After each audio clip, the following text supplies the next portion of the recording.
Magandang oras mga kart lover, mga kababayan. Nako, magandang balita sana. Maging artista na pala itong sweetheart ni Kibuloy na si Stephanie Ibarra nang bumisita si Chris Aquino taong 2014 sa Tamayong, yung tinatawag na Garden of Eden, Jerusalem.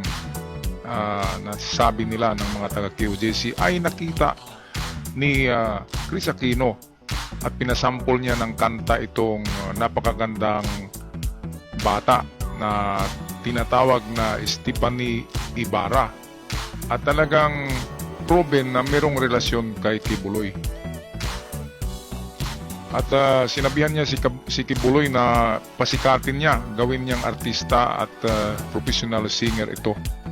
Pero alam na natin na ayaw ni Kibuloy ng ganyan kasi napakaraming gwapo sa showbiz. Baka ma-GF pa yan ng iba, di ba? Baka masyuta.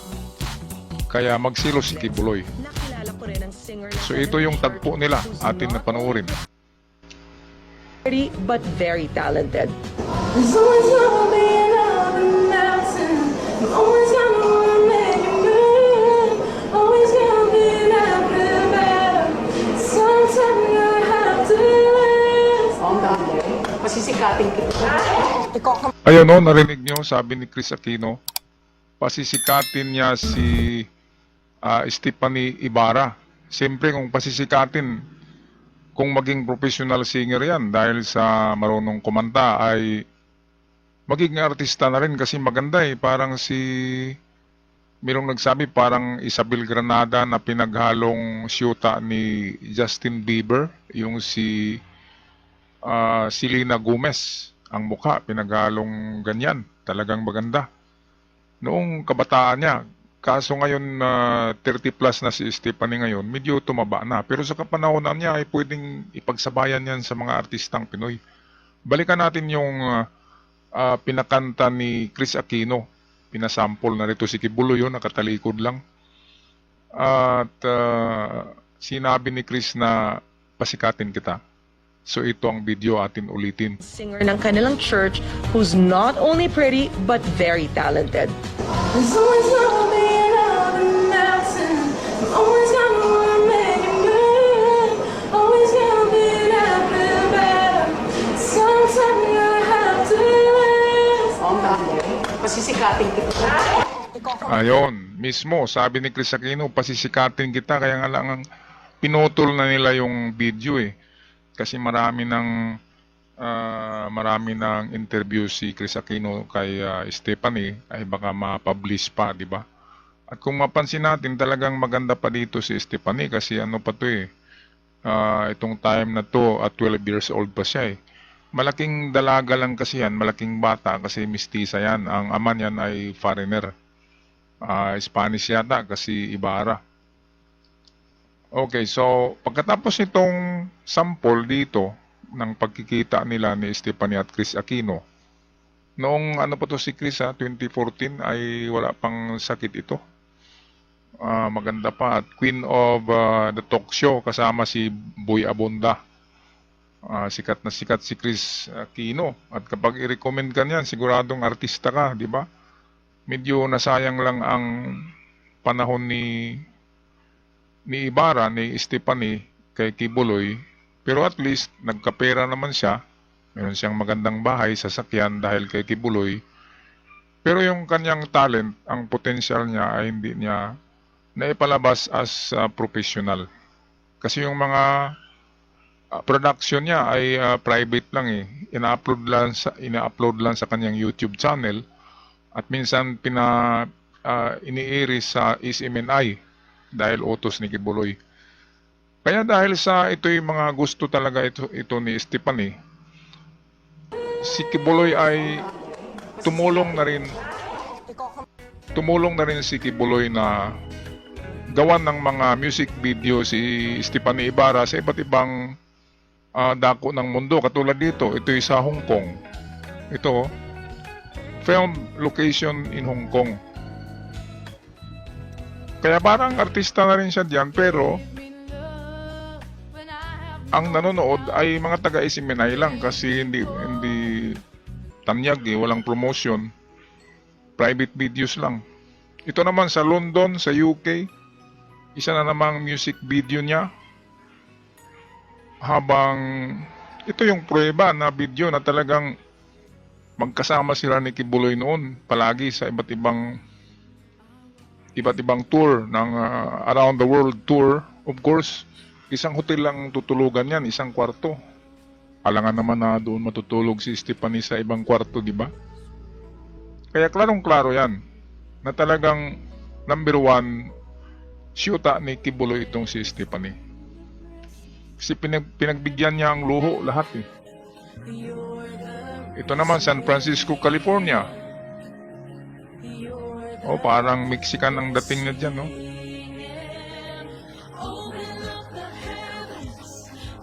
Ayan, dyan, mga 15 years old na ito. Dito na video. Kaya pwedeng artista si Stephanie. Pwedeng magipag-anuan yan sa mga artistang Pinoy. Ito ay isang music video niya sa Disneyland. Pwede tayo lumabas? Mag-walk-walk tayo sa garden? At Ilang ito, years ito bago naman ang ano, na-complete ito? ito yung pagkatapos na pinakanta ni Chris Aquino si Stephanie, ay ito yung karugtong na video. Ang pag-iikot ni Chris Aquino together with Kibuloy sa buong Garden of Eden daw ito eh, the New Jerusalem. So atin panoorin throwback video ni Chris Aquino nung magaling pa siya at Kibuloy. So maraming question dito si Chris Aquino dahil sa nakikita niya dito. So ito ang video atin na panoorin. Walk tayo sa garden? Ilang years bago na-complete ito? We, hindi What? mo mapadiwalaan. 6 Na? months. No. We built this up in 6 months. Why? 1,500 workers, 8-hour shift each. 24 hours ang trabaho. I love it. The Garden of Eden restored. Yes. No. Yes. May animals? Wala pa. Wala. Ay, wala. Bakit? Dahil baka magka-snake? The gardens are so beautifully maintained. You stay here? No. When Or- I'm here, Oo. Saan take turns? ganun lang ako because I have a live show. Grabe. Also. Oo. Ito ang time na talagang feel ni Kibuloy na siya yung Diyos. Siya yung anointed son of God. Kasi palipad-lipad lang siya sa time na to eh. Amerika, Canada, Hawaii. Merong private jet plane. Si Kibuloy. At ito yung time na on the peak. Nasa kataas-taasan talaga ang kita ng KOJC. Marami silang pera sa panahon na ito. Kaya construct lang sila ng mga buildings. Itong pag landscape sa Tamayong sa New Jerusalem Garden of Eden, diyan din kumukuha ng music video noon si Stephanie nung nag-umpisa pa siya sa Garden of Eden. Kasi ang mga tanim diyan ay karamihan diyan ay imported. At yung iba ay galing sa Baguio City. Ang iba galing doon sa matataas na bundok diyan sa Bukidnon. Mga bulaklak na magaganda. At parang Garden of Eden nga. At diyan lang halos makikita sa Tamayong ang ganyang mga bulaklak. Ang pag-landscape naman noon ay walang gasto talaga. Kasi labor lang ng kanyang mga membro. Mga lalaki. Pero ang lahat ng nakatira diyan sa Garden of Eden, sa Paradise, ay puro babae. At yung mga caretaker lang diyan ang lalaki. Kaya yun ang naitanong ni Chris Aquino, bakit puro babae daw ang nakikita niya sa Garden of Eden. Yan ang gusto ni Kibuloy. Grabe na hormones. Wow! Grabe na hormones si Kibuloy. Di ba? Kasi lahat babae. Talagang mahilig talaga. Okay, patuloy tayo sa video. Gano'ng kadalas ka bumiyahe? Di 3 ba times, super? 3 times a year. 3. 3 times. And those trips take matagal? Pag 3 months. Pastor, saan ka pinanganak? Dito. Okay, Davao talaga. I'm from Pampanga. Yung nga eh, I I'm the remember youngest of that. the 9. Na you told me, I was born in this Kapampangan place. kayo, but Dito. you moved here. Yes. Your family. 9 kids. Then pag ganun pinakabata. kami. Okay, tapos? Then lumaki ako sa Pampanga. Eto, sandali. Tingnan nyo yung yung noo ni Kibuloy, di ba, ay bald eh. Bald, ibig sabihin ko ay dangas, di ba? Ibig sabihin, ngayon ay hindi na siya bald. Ibig sabihin, nagpa-hair plant, nagpa-transplant ng buhok pala ito para magmukhang bata talaga siya. Kaya kung tingnan nyo ngayon, ay hindi na siya yung bald man, yung sa noo, receding forehead, receding yung buhok, di ba? Ito yung bata pa siya dito eh, mga nasa ano pa to eh. Ito na panahon, mga 50 years old. Ngayon, 74 na si Kibuloy. Pero makapal pa rin yung buhok niya ngayon, yun pala ay hair transplant. Makikita natin dito ay kakaiba pa yung kanyang noo. Di ba? Mga cart lover. Okay, tingnan natin. Okay. Bumalik na naman kami So, dito. ka Ayan, biasa oh. kang kapangpangan. Wow, bias. Okay. Biasa ka? Konti lang. Pero enough to get by. Paano tong violet na to? Ang ganda. Lavender ba yan? I really don't know the name. But it's really beautiful. That's my favorite color. Ako.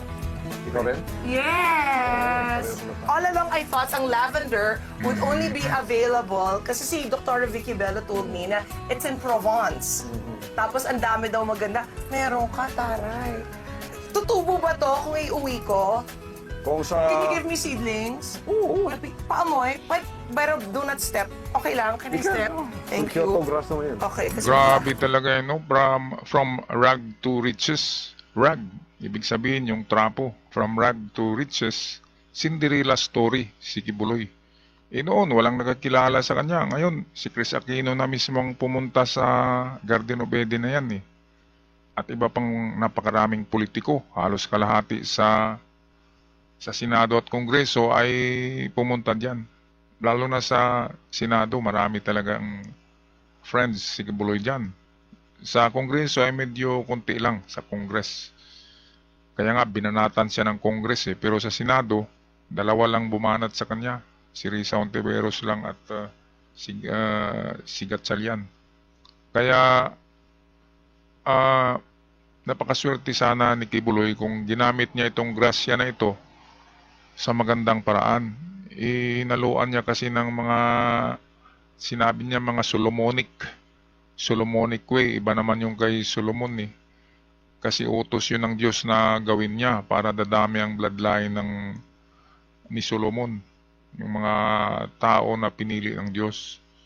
Itong kay Kibuloy naman ay self-proclaimed God kasi. So, pinilit niya kahit hindi inutos ng Diyos ay dinamihan niya ang kanyang mga tinatawag na spiritual wives, mga asawa.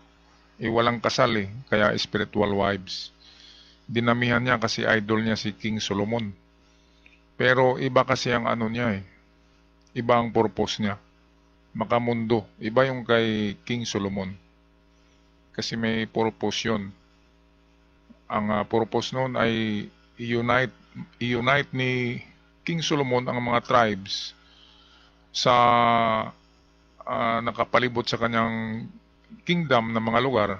Asawahin niya ang mga anak ng mga hari para hindi siya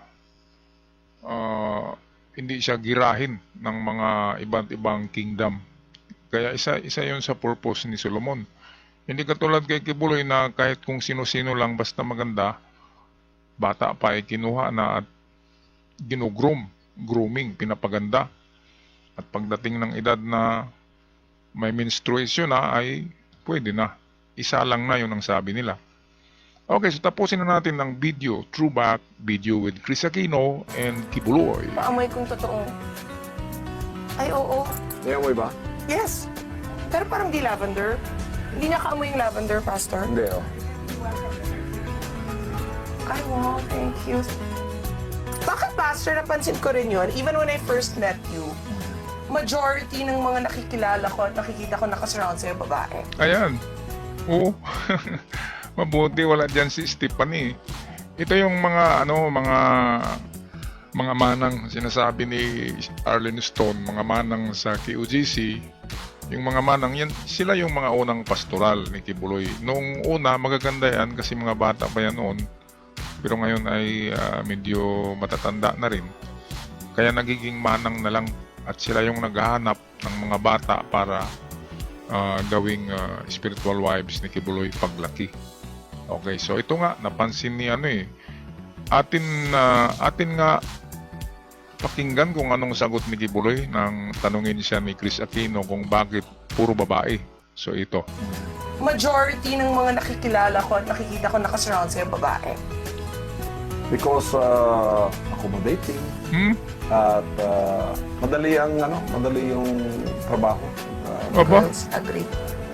Tama. Very meticulous. Pero grabe na sagot, no? Pastor.